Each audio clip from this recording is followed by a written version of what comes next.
We are all about the music today. You may know them from their Grammy Award-winning hit, I Swear, along with fan favorite, I Can Love You Like That. Yeah, we're all singing it right now. We have Delius from All for One with us this morning. He joins us live. Good morning. How are you today? Great. How are you doing? Good morning to you. I am doing very well, thank you. I was listening to some of your music before I came on this morning, just trying to get pumped for it, and I couldn't believe how the words all just kind of seemed to come back to me as I was listening to it, and I was like, all right, this is some good stuff. So what's it like for you going on tour and performing some of these huge hits that you've had for audiences? It's always great. I was just telling somebody else that, especially performing the song I Swear, it's always great to see people in the audience who are crying or dancing, and you start to wonder, what does that song mean to them? So you really want to do it well. Yeah, and it has a lot of different meanings to a lot of different people, or even if you just like good music, it is that for sure. And so what does it mean for you? You said, well, you know, what does that song mean for audience members? For you, what does that song mean?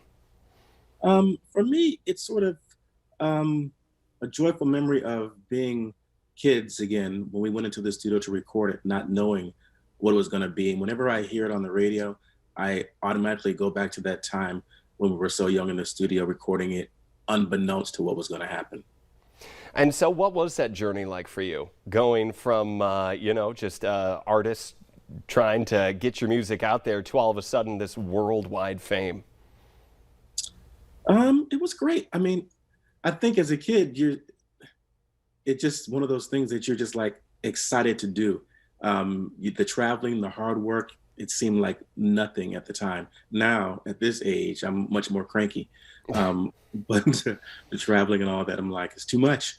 But I think it was just one of those things where, you know, it's like when you were really young, you remember going to the park with your friends and playing and just had a great time. It was just a great time. And it's going to be a great time for the people who come out to the I Love the 90s tour. All for One is just one section of many amazing artists that are going to be coming out. They're performing at the Blue Stem Amphitheater in Moorhead. And for you, what is one of your favorite songs to perform and why? In our regular concert, one of my favorite songs to perform is a song we do called Someday, which was the title track for Disney's Hunchback of Notre Dame. And the I Love the 90s tour, it's all of them. It's such a short 20-minute set for us because there's so many acts on it, but the whole thing is just a blast. And so with that as well, you said there's so many acts on it. What is it like to be with all of these other artists or groups who also have very popular songs, very big hits in their own rights? It's like 90s camp. It's like someone had a camp and they opened and they invited only your 90s peers and you're all there having fun. And it's not just a show, it's in between the shows, the dinners, the bowling nights at 3 a.m., all that stuff. It's great. That is amazing. All right. Well, Delius with All for One here. Again, they'll be performing at the Blue Stem Amphitheater in Moorhead on July 7th. You can get your ticket for that. Well, thank you so much for joining us this morning. We appreciate it. Absolutely. Thank you for having me. Coming up here on today's show, no more world-renowned singers. However, Marlon and I will be back. We'll have your daily dose of motivation right after the break.